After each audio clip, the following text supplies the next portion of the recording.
Nigeria housed to debut at 2026 World Economic Forum.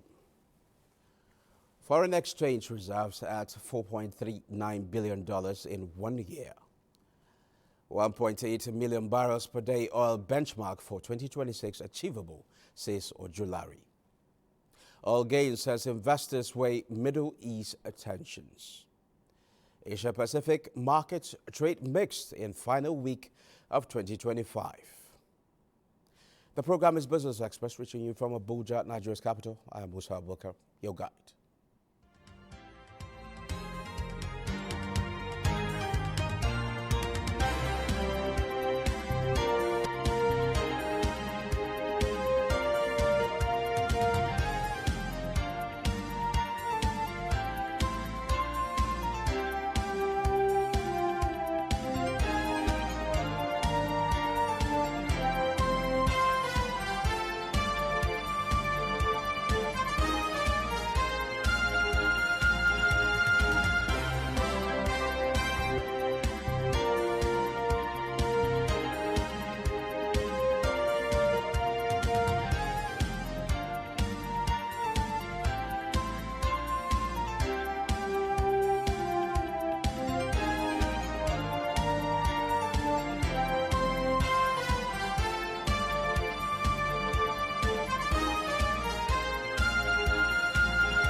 Now let's bring you up to speed with business development. Nigeria will make history in January 2026 with the launch of its first ever Nigeria House at the World Economic Forum annual meeting, marking the country's inaugural National House presence in the forum's more than 5 decades history, debuting at the 56th annual meeting of the World Economic Forum.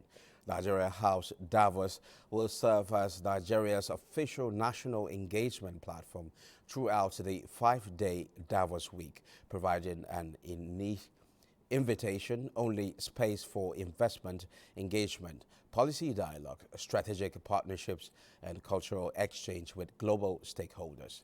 Situated along the Davos Promenade, Nigeria House Davos will convene government leaders, global CEOs, institutional investors, development finance institutions, innovators, and cultural leaders at a time of accelerating global economic realignment.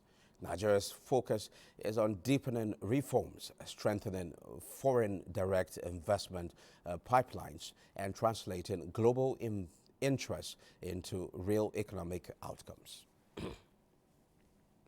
Now, China's finance ministry says fiscal policies will be more proactive next year, reiterating its focus on domestic demand, technological innovation, and social safety net. The statement comes as trading partners urge the world's second biggest economy to reduce its reliance on exports, underscoring the urgency to revive confidence at home, where a prolonged property crisis has rippled through the economy, weighing on sentiment. China will boost consumption and actively expand investment in new productive forces and people's overall development. The ministry said in a statement it will support innovation to foster new growth engines and improve the social security system by providing better healthcare and education services.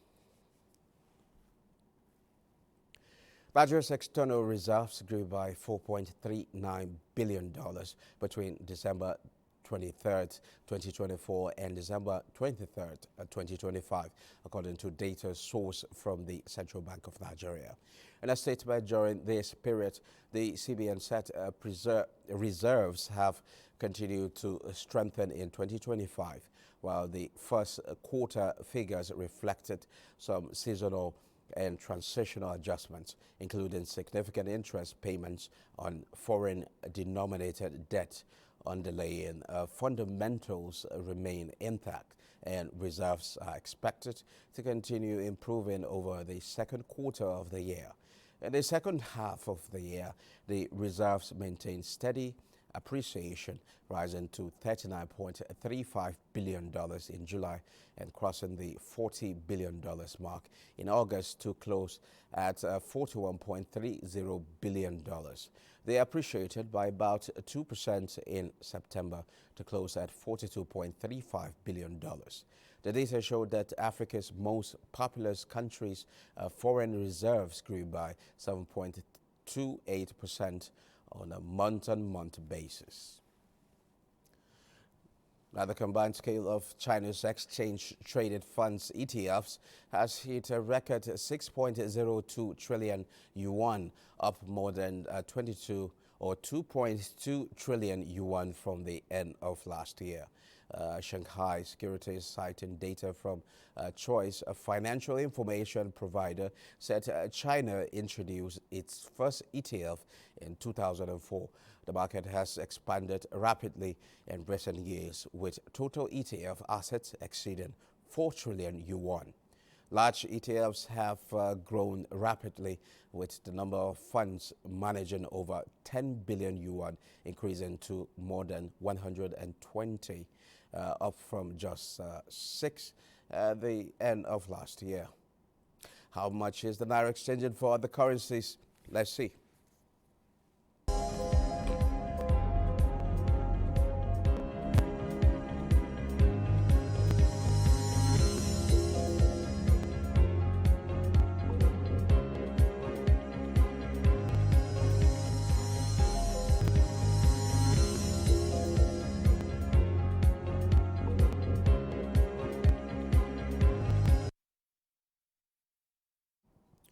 Well, I've been joined by Dr. Aliu Elias, and he's an economist, and together we'll look at monetary policy in 2025. Well, you're welcome to Business Express, Dr. Aliu Elias. Thank you for having me. Good afternoon, let's begin by assessing monetary policy in 2025. What do you make of the development? And so far, we have seen a lot of positive developments. Right, looking at the turbulence and the challenges we face in 2024 and the monetary policy related, because virtually everybody wants to bank on monetary policy, seeing how they are putting up different. But it's a good one that it's actually yield positive in 2025. You could see that the gain is here, that we are gaining in the economy now. Looking at the MPR, looking at the CRR, and other instruments using to control the economy, I think it's a positive one in the year 2025. Okay, what were the key macroeconomic indicators that you think shape the Central Bank of Nigeria stance going into 2026? Well, right. I think the major thing we see is the inflation. Because if you look at it, inflation was about 24%, and as at this December, it's about 14.45%. That's a significant one, because looking at the challenges we are facing and the cost of price of goods and services in Nigeria. So if we could achieve this considerable level of a drop in inflation, I think it's a positive one, and we must say kudos to the CBN and their team. Okay, inflation remain elevated, especially food inflation. Has aggressive tightening achieved its intended impact? Right. The fact is that, yes, looking at the macroeconomy, looking at the indices, the numbers, I think it has achieved it. But, Nigerians, the way we actually feel it, has it actually trickled down? That is the question that needs to be answered. And we must put a lot of things in place so that people can actually benefit. So that it won't be as if the inflation is looking good, the macroeconomic indicators are looking good, but people demand power becomes a problem. That's what we need to look at. Now, with the development, would you say that Nigeria is at the peak of its interest rate cycle? And or should Nigerians brace for further hikes in 2026? Well, for me, I think, what I even think that is most consequential and audacious from CBN is to really retain that interest rate at that level over time. You could see that, I think from 2020, we have been seeing considerable, we have seen continuous increments in that area. Up until was it September that we see a drop of 500 basis in that. For me, I think we need to do more to actually drop it further. If you look at the last MPC, you see they did not drop the major, but I think the corridor was actually adjusted to the benefit of an interest, so that we can actually, it gives room for us to actually borrow. But I think it should go down because we have sacrificed a lot of growth to achieve this, the level of inflation. But now I think we should start easing that area of interest so that manufacturers, small businesses can actually go get capital, can actually go to banks to actually get money, at a considerable interest rate to actually borrow to do business. And the joy of it is that if interest continues to come down, it will reflect in the level of employment, because manufacturer can now go to bank to get more money, and they can now embarked on, go to large-scale industrialization and employ more Nigerians. Okay, you talk about that we've sacrificed a lot. That means in terms of growth. But do you see, we've seen the CBN somehow hold their interest rates, at the last MPC meeting. Do you see the beginning of loosening? Right. Know? Right. I read through their communique, and from their communique, it indicated that, yes, it's as if they have started losing it gradually. I actually agree with them. They want to be cautious in actually reducing it. But from what they say and from the communique I read, I think they are ready to. I'm sure in the next one we are going to see a considerable cut in the rate of interest rate. Do you see the possibility of actually, achieving a growth target with this particular interest rate dimension that we have seen from the central bank? Do you see the possibility of a growth in 2026?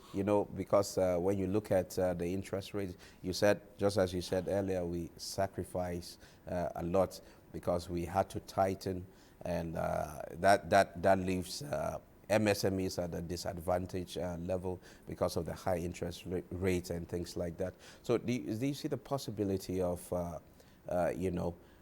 us now focusing on growth? Because to an extent, you can say we have achieved some level of stability.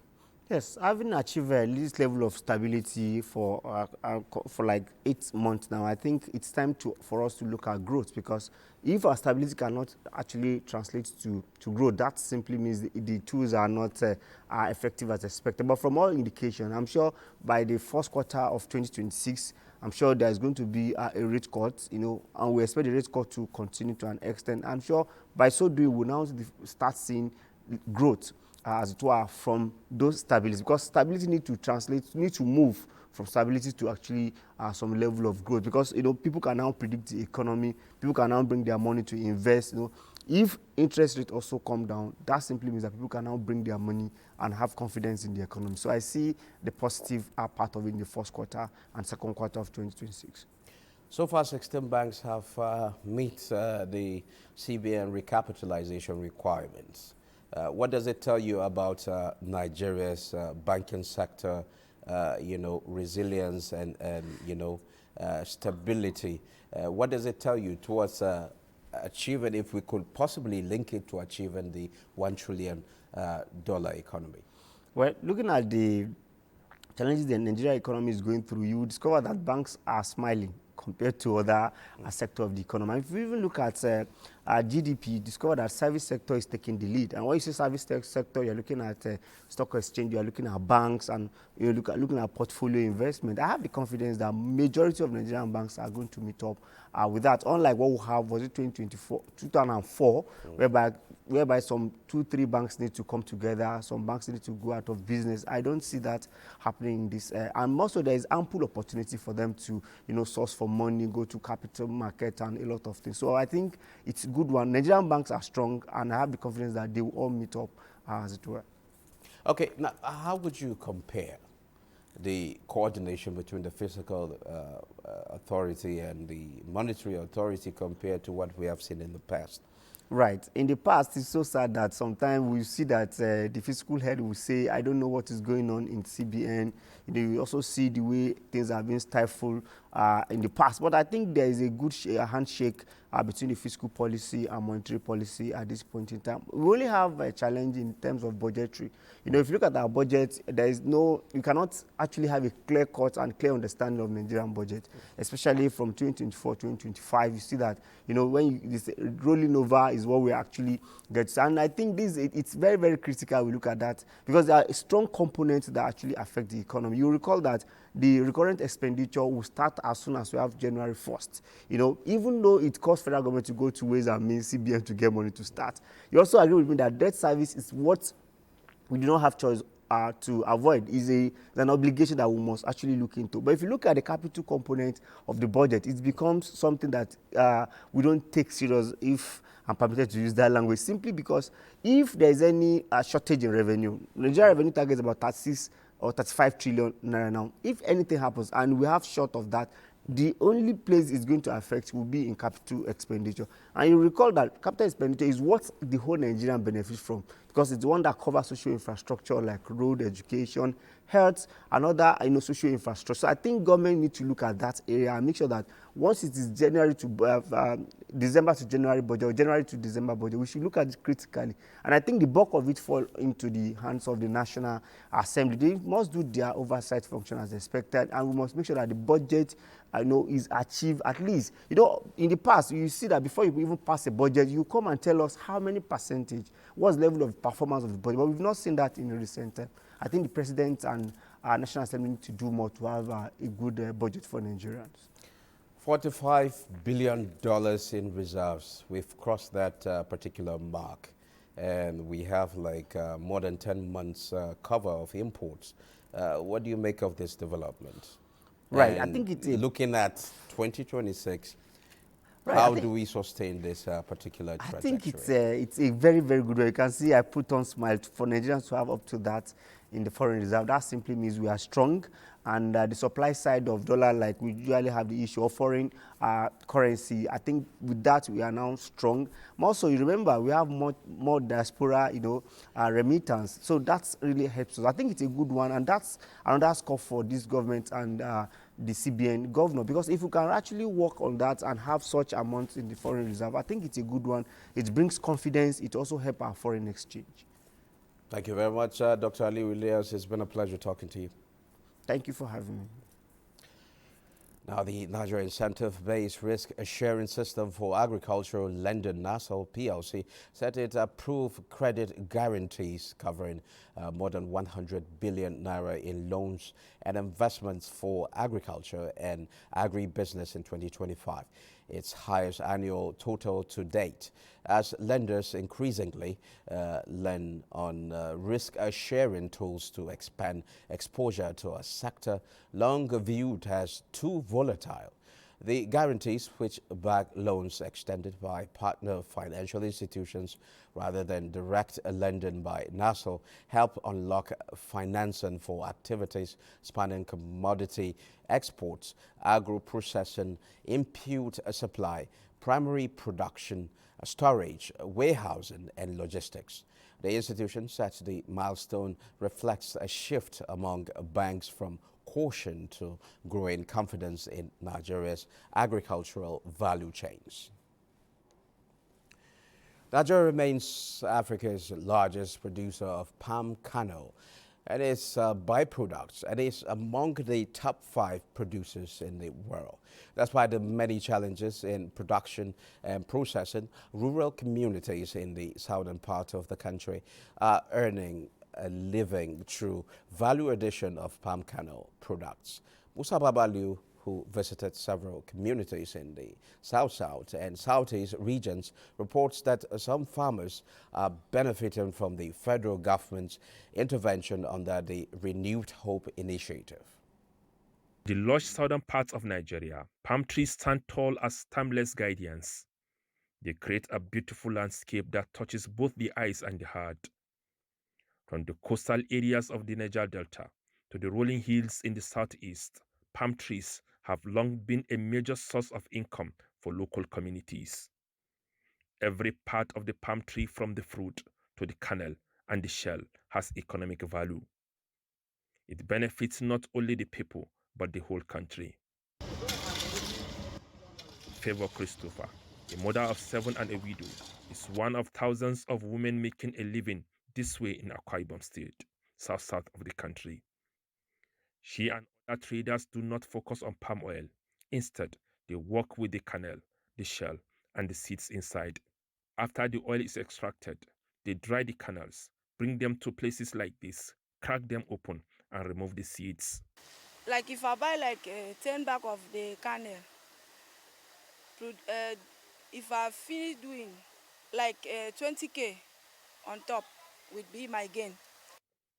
The seeds are used to make oil, which is a raw material for cosmetics.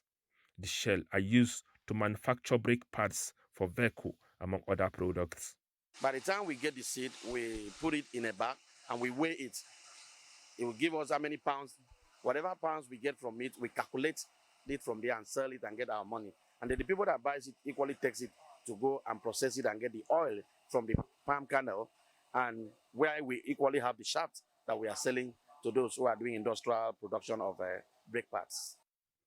This woman, along with many others across the Niger Delta, are now benefiting from the federal government program called FG IFAD Support, part of the Life ND project. The Minister of Agriculture and Food Security, Abubakar Kyari, said this intervention in the Niger Delta has created 23,751 new jobs.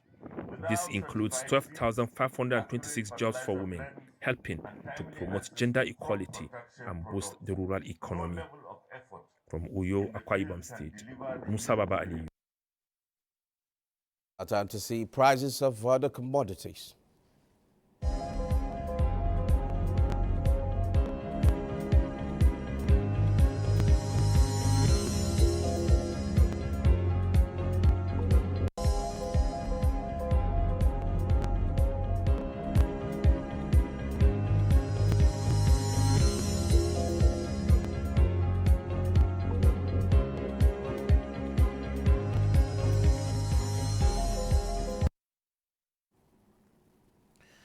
Despite bargain hunting in some fundamental stocks, the Nigerian equities market added 953.35 billion naira week on week.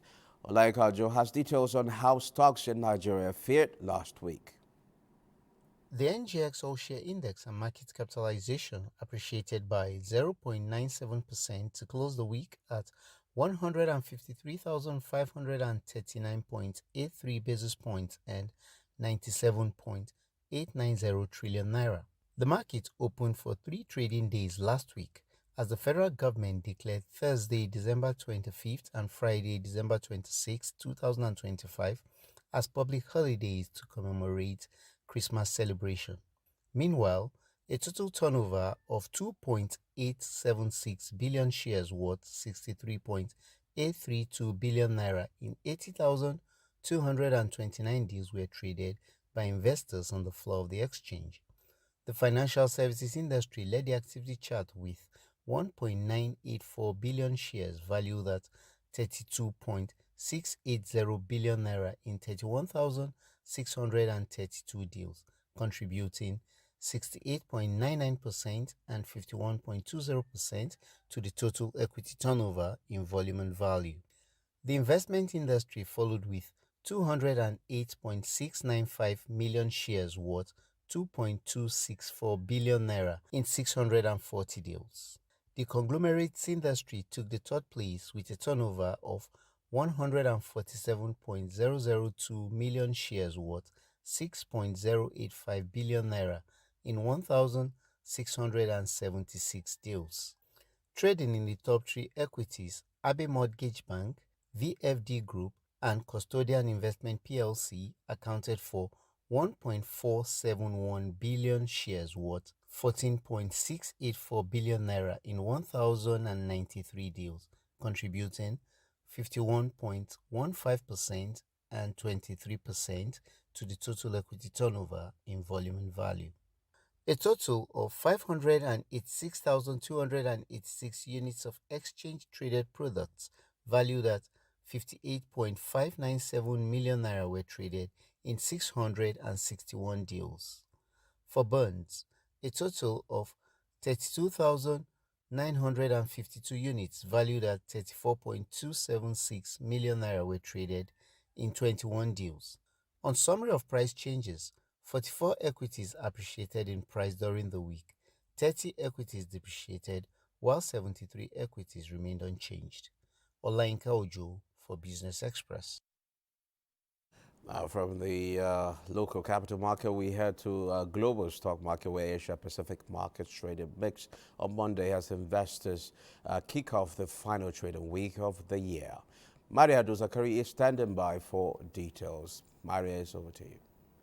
Thank you, Musa. It's the last trading week for the year 2025 for global equity markets, and the figures out today are mixed.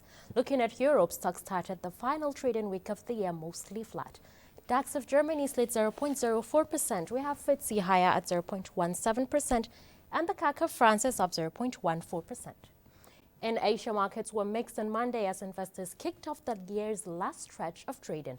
Nikkei 225 dipped 0.44% right there. We have Shanghai Composite up 0.04% at 3,965, and the Hang Seng Index of Hong Kong is in green, is in red at 0.71% at 25,635. Over in the U.S., stock futures slipped after the S&P 500 hit new record highs, with traders getting ready to wrap up what's been a strong year for the markets. In red, we have the Dow at 0.04%, S&P 500 follows at 0.03%, reflecting its Nasdaq Composite at 0.09%. Meanwhile, in Africa, markets are mostly in upward trends, with opposing figures coming from South Africa. JSE Top 40, which is in red at 0.38%. Tunisian index is higher at 0.03%. Namibia All-Share Index follows at 0.95%. We have in green also is Ghana, 0.01%. That's global market for Monday. I am Maria Aduzakari. It's back to Musa.